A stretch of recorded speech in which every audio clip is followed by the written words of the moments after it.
Welcome everyone to the CX Matters podcast. My name is Justin Tippett. If you're listening on podcast, welcome. If you're watching this on video, you'll be able to see not only myself, but our guest for today, Aurelius Bastian. Welcome, Aurelius. Thanks for having me, Justin.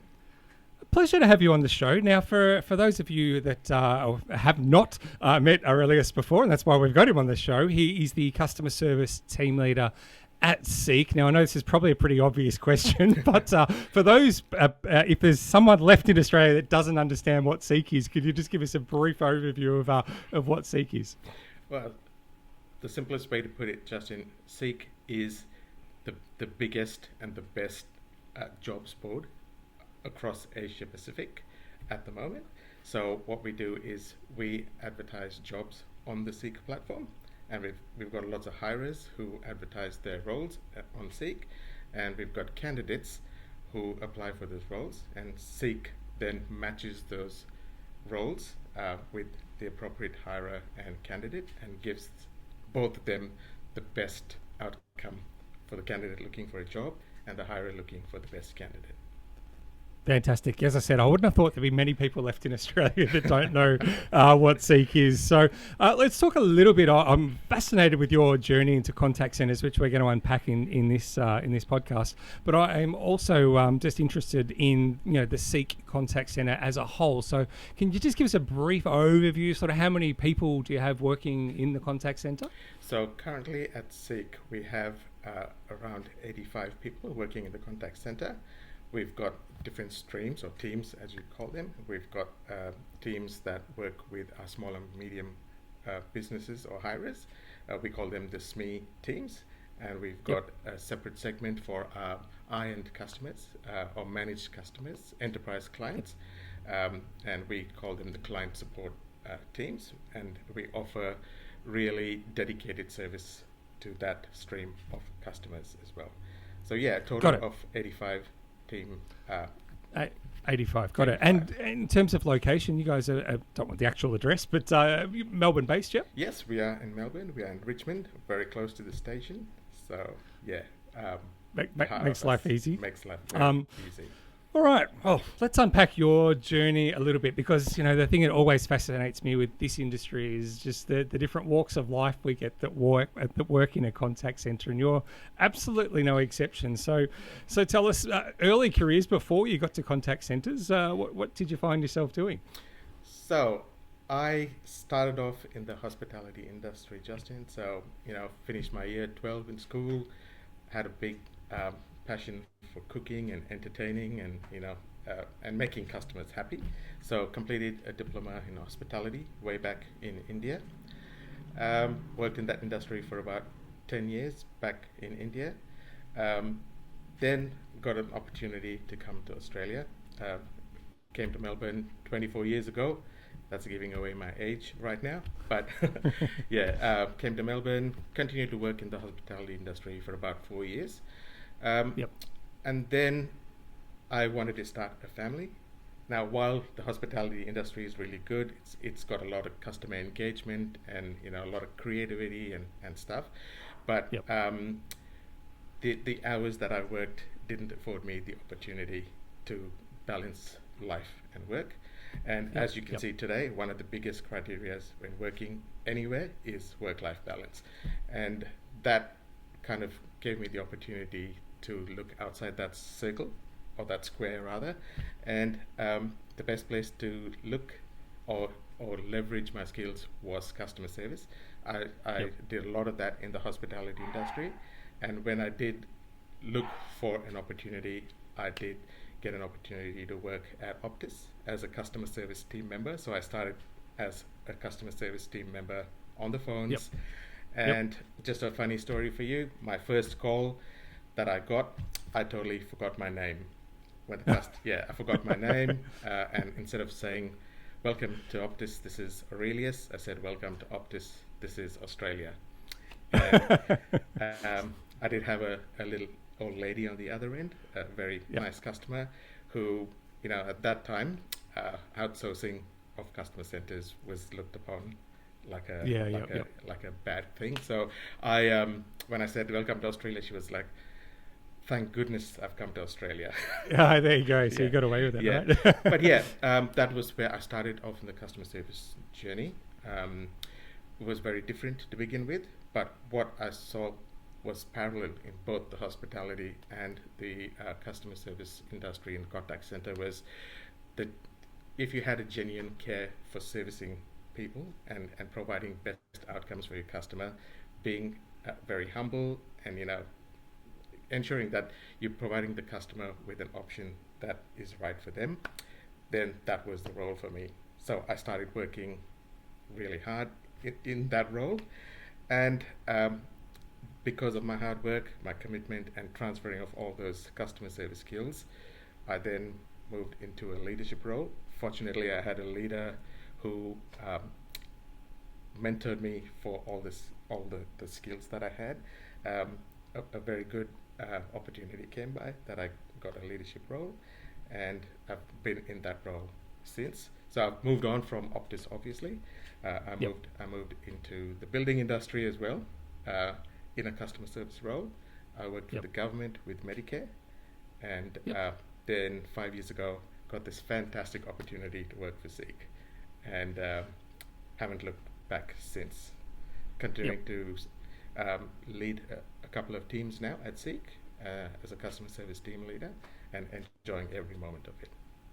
Yep, fantastic. Well, there you go. I mean, what a fascinating story, and I guess not dissimilar for a lot of people that start in the call centre. They start on the phones. They work hard. They have a good manager that believes in them, that mentors them, and that creates some opportunities to move typically into that team leader role, and then obviously beyond, depending on what your career ambitions are. And Totally. so I want to go back a little bit to just that first experience. One, there was a great story about Welcome to Australia on the phones, because I think we forget sometimes, particularly those of us like myself and yourself who've worked in the contact centre for industry for so long, how nerve-wracking it is when you take your very first call, right? Doesn't matter how much training, how much induction, whatever it is that you've done, that first call, you're I won't swear, but it's a pretty nerve-wracking experience, right? Absolutely. So during training and stuff, it was really good. I was picking up everything that was being trained. But the first call was really live. That experience of having to speak to someone on the other end, which you can't see. I've come from a background where, in hospitality, you're speaking to the customer in front of you, and then going to a contact center where I'm speaking to someone who I can't see, was a bit of a difficult transition. But I think having overcome that fear, and then I think it gave me a better opportunity to put myself in that customer's shoes, even though I'm not speaking to them in person. Puts me in perspective, and you start thinking back to, you are a customer as well sometimes, or most of the time. You do call customers yourself, and it must be the same feeling for the person you're speaking to. So I think putting all that into perspective and then providing the best customer experience and service is what I took from that initial contact. Yeah, and you're right. There are a lot of parallels between hospitality and contact centres, but that one big distinction, as you said, is there's just that no face-to-face element, right? So you have to rely on other skills to try and make sure that you understand the customer, and that even just the different inflections in voice, etc., can mean so much more, right? Because typically, I think most communication, I'm going to quote myself and get this horribly wrong, and I'm sure someone will correct me, but I think it's like 70% of communication is done visually. Yes, and so when you take that away, it puts so much emphasis on the voice, as you said. I want to ask you about the transition into the team leader role, because you touched on that, and as I said, it is a very common journey, but it's also one that can be quite challenging for a lot of people, because one minute you're working amongst your team and you're all mates and you're off having a drink at the pub or whatever it might be, and the next minute you're suddenly in a leadership role. How did you find that transition, and B, sort of what help did you get to prepare you for that transition? So I think as you said, there's two aspects to it. One, the fear of thinking about what others think, that the thought of what's going to be perceived, moving from working with your colleagues to now leading them. I wouldn't say managing, but leading them. I think I had a really good leader who coached and mentored me into making that or bridging that gap really well. And I think for me, the two key factors are just being humble and honest with your team and your team members as you transition from being a part of them to leading them. There's nothing too much different. It's the same people, but I think treating everybody with transparency and respect is key. Being honest, having that open door policy, to go back and forth, and be open to listen to people's feedback as well. Feedback, very, very important in the customer service industry. So the more you listen to and the more you engage with your team members, the better it's going to be for you. So for me, having that guidance and mentorship from my leader at that time played a very key role in me making that transition. Daunting from the other end, because while you are in the team, most of the time somebody tells you what to do and you do it, and it's all easy and done, and you can tick those boxes. End of the day, you're done and dusted. But once you get into the leadership role, you then start to realize you're not only responsible for what you do, but for everything that your team does. And then that feeds into the department and the bigger picture of the business as well. So yeah, those were the two key aspects that I had to keep in mind. But as I said, fortunately, I had a good set of leaders and my immediate manager as well, who worked really very closely with me to ensure that I succeeded in that transition from a team member to a leader. Yeah, it's some great advice. And I think, from the managers that are listening to this podcast, just again highlights how important it is, that mentorship role that you play in helping, the agents move into a team leader role. Yeah.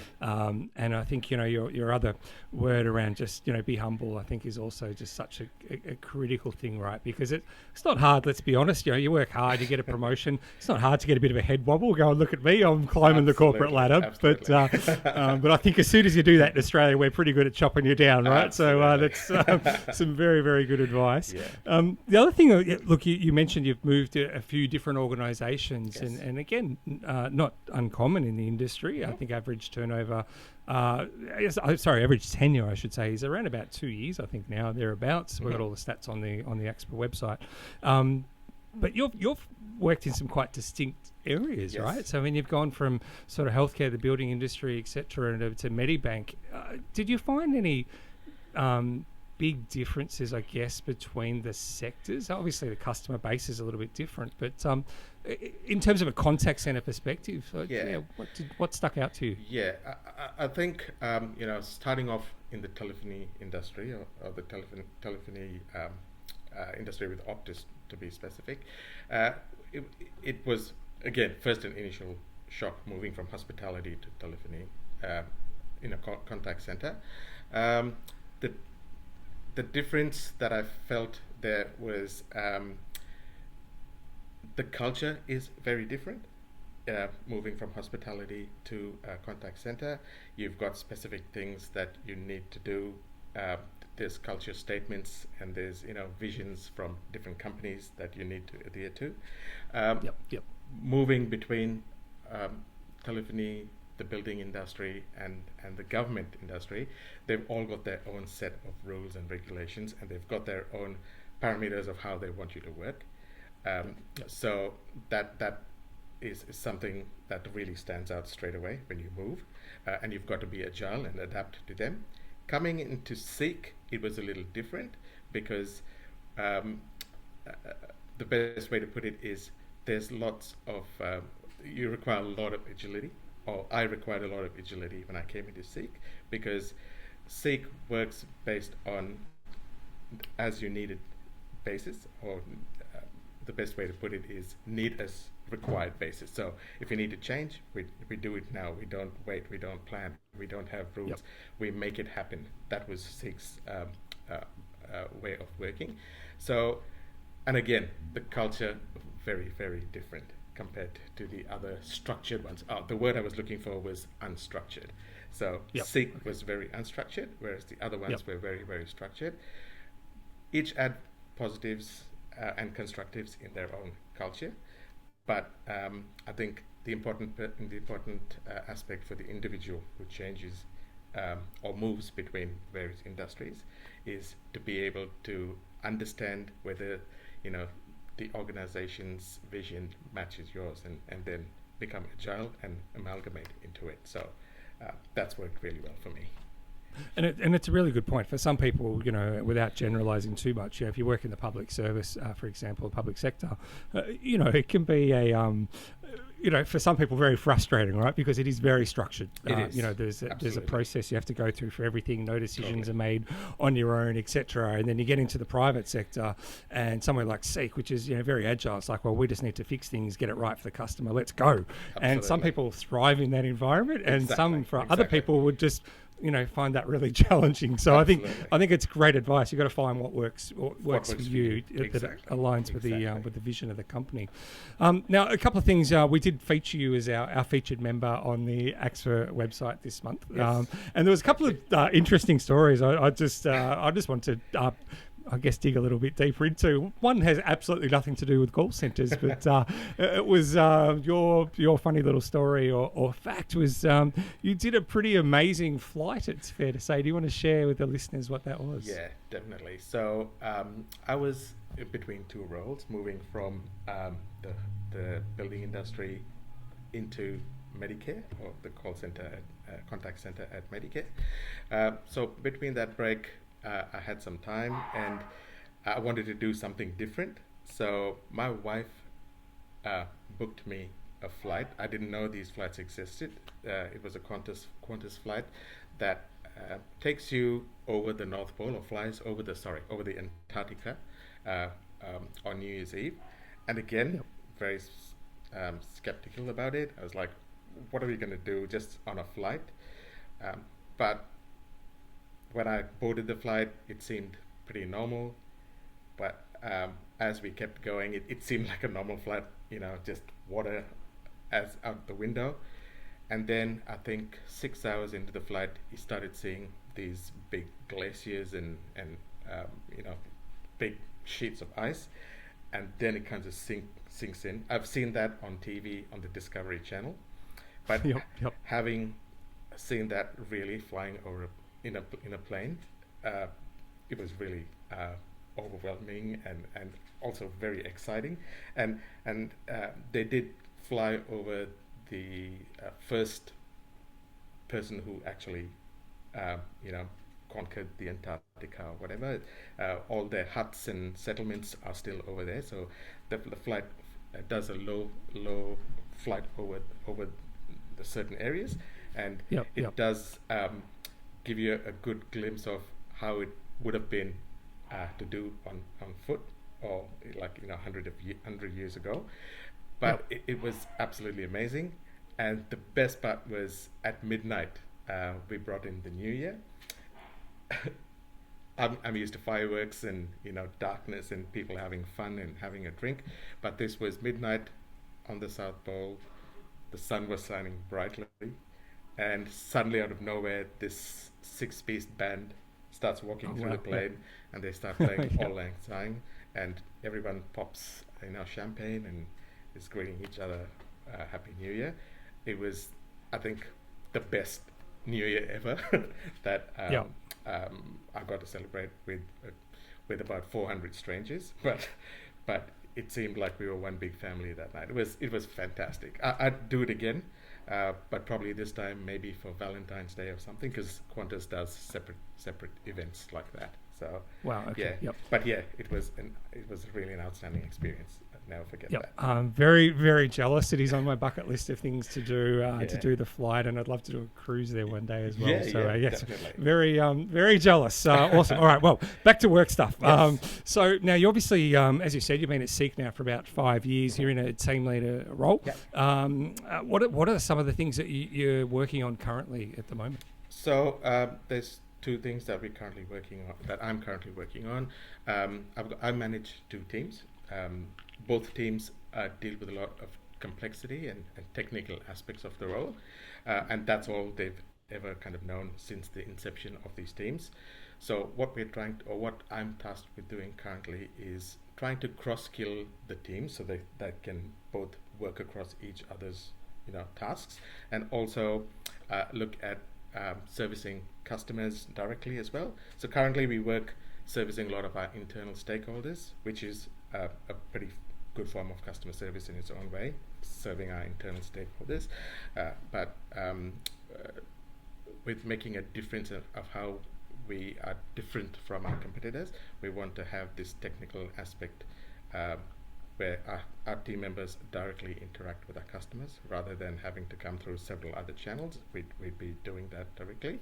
So that's one of the key initiatives I'm working on at the moment. And the other one is I've kind of lent into a little bit of workforce planning. When I started off with Seek, in the customer service team, we were 43 team members. We've now grown to 85. And we definitely need to be efficiently managing our resources. So that's the second initiative that I'm working in right now. I'm not a qualified workforce planner, but like with everything I've done, you've got to take a risk sometimes. So being a chef to being a customer service team leader, who would have thought? But I'm now delved into that aspect of things as well. Again, a fantastic opportunity provided to me by my manager. She knows that I'm really good with analytical stuff, so she's nurturing that aspect in me and providing me with the opportunity to do that. So I'm just taking that opportunity and running with it. But these are two big key initiatives I'm working on right now for the next 3 to 6 months at least. Yeah, and trust me, you're not the first call center that's probably running all their rosters off Excel spreadsheets. So good luck with the journey into workforce. But it's a fascinating area, and there's people I know literally have done workforce planning their whole careers. So it's just such a niche. You don't know what you don't know, right? With workforce planning is what I've always found. So I know enough to be dangerous, but the guys that are experts at it are just amazing, right? And I guess the one big difference that I've always found with the workforce planning is with contact centers. We learn a lot through osmosis, listening to others, seeing others, reading great articles on AXPA, right, etc., watching podcasts or listening like this, right? I was going to say, I use a lot of the information on AXPA because, as I said, I'm not a qualified workforce planner, but I have used your website to get a lot of information. And even though, some of it is basic information that I need, it's clearly articulated in what I need to do, and it's really well done for you putting that together and providing people like me with that opportunity to excel in what we are achieving or aiming to achieve. Absolute pleasure. That's literally why the site's there. That's why we exist, right? To help people on their journey, because as I said, we all come from a different spot, and and I was just saying with workforce planning, contact centers is there is some industry best practice, but there's a lot of things that are nuanced for different centres, whereas workforce planning is very black and white. There are literally formulas and mathematics that sit behind it. And it doesn't, some people really love that, because it is black and white. It is. Whereas there's a lot of grey in customer service, right? So now, of course, one of the big things of being a team leader is morale and as you said, giving feedback to your agents. Now, we did touch on it before that you're a chef by trade. So I know one of the big things in call centres is normally, bring a dish to work kind of a day. Does that put a bit of extra pressure on you, I'm wondering? It does. Especially working for Seek. It's a very, very big feedback culture that we encourage at Seek. I've never seen this anywhere else. So, maybe in any other industry that I've worked, you do have those formal, every week I'll just catch up with you and we'd have a set of data that we'd go through and stuff. At Seek, it's feedback anytime, every time, all the time. And we do have our structured WIPs or work in progress meetings, as we call them. But it is a fantastic opportunity for everyone involved in the business to keep providing feedback without having to, think back or look back at that feedback as something that's negative. We've got this culture that takes that feedback, embeds it into what we do every day, and gets the best outcomes for ourselves to grow, and also leads to the business providing better outcomes for our customers. So yes, we do have a lot of initiatives like what you were talking about, bring a dish today or whatever. We have a lot of activities that we do, but we do have this open and transparent conversation with each other. As I said, feedback, very, very key. If you happen to come to Seek at any time, you would witness this from the moment you walk in to the time you leave. You'd see people, we call it huddles, wall walks, meetings. This happens very frequently at Seek. So it is something that I kind of encourage anyone in the customer service industry or the business to do. And as a team leader, yes, it is a big chunk of what I do day to day.